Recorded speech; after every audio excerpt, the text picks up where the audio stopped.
बहुत पुरानी बात है। उन दिनों आज की तरह स्कूल नहीं होते थे। गुरुकुल शिक्षा प्रणाली थी और छात्र गुरुकुल में ही रहकर पढ़ते थे। उन्हीं दिनों की बात है। एक विद्वान पंडित थे। उनका नाम था राधे गुप्त। उनका गुरुकुल बड़ा ही प्रसिद्ध था, जहाँ दूर दूर से बालक शिक्षा प्राप्त करने के लिए आते थे।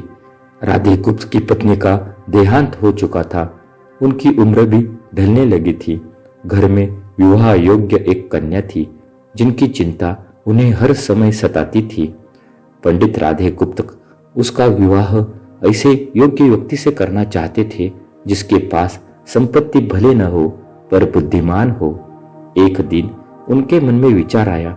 उन्होंने सोचा कि क्यों न वे अपने शिष्यों में ही योग्य वर की तलाश करें। ऐसा विचार कर उन्होंने बुद्धिमान शिष्य की परीक्षा लेने का निर्णय लिया। उन्होंने सभी शिष्यों को एकत्र किया और उनसे कहा, मैं एक परीक्षा आयोजित करना चाहता हूँ। इसका उद्देश्य यह जानना है कि कौन सबसे बुद्धिमान है। मेरी पुत्री विवाह योग्य हो गई है और मुझे उसके विवाह की चिंता है, लेकिन मेरे पास पर्याप्त धन नहीं है। इसलिए मैं चाहता हूँ कि सभी शिष्य विवाह में लगने वाली सामग्री एकत्र करें। भले ही इसके लिए चोरी का रास्ता क्यों न चुनना पड़े, लेकिन सभी को एक शर्त का पालन करना होगा। शर्त यह है कि किसी भी शिष्य को चोरी करते हुए कोई देख न सके। अगले दिन से सभी शिष्य अपने अपने काम में जुट गए। हर दिन कोई न कोई शिष्य अलग अलग तरह की वस्तुएं चुरा कर ला रहा था और गुरुजी को दे रहा था। राधे गुप्त उन वस्तुओं को सुरक्षित स्थान पर रखते जा रहे थे, क्योंकि परीक्षा के बाद उन्हें सभी वस्तुएं उनके मालिक को वापस करनी थी। परीक्षा से वे यही जानना चाहते थे कि कौन सा शिष्य उनकी बेटी से विवाह करने योग्य है। सभी शिष्य अपने अपने दिमाग से कार्य कर रहे थे, लेकिन उनमें से एक छात्र रामास्वामी, जो गुरुकुल का सबसे होनहार छात्र था, चुपचाप एक वृक्ष के नीचे बैठा कुछ सोच रहा था। उसे सोच में बैठा देख राधे गुप्त ने कारण पूछा।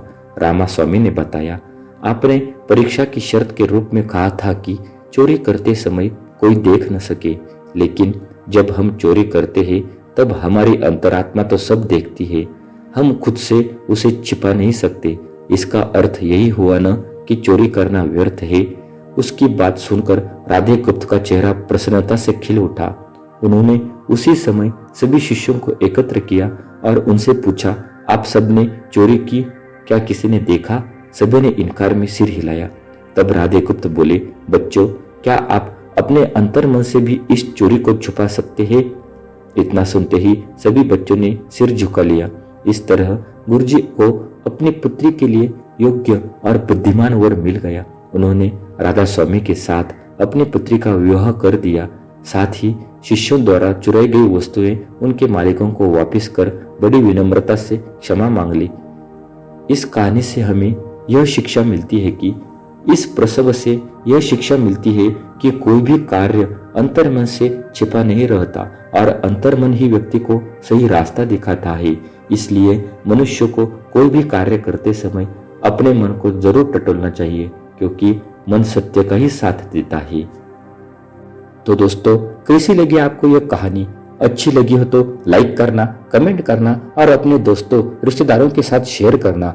और ऐसी ही जबरदस्त मोटिवेशनल वीडियोस के लिए आपके अपने देसी दोस्त को सब्सक्राइब करना। फिर मिलते एक नई वीडियो में, तब तक के लिए अपना ख्याल रखना। वंदे मातरम, जय श्री राम।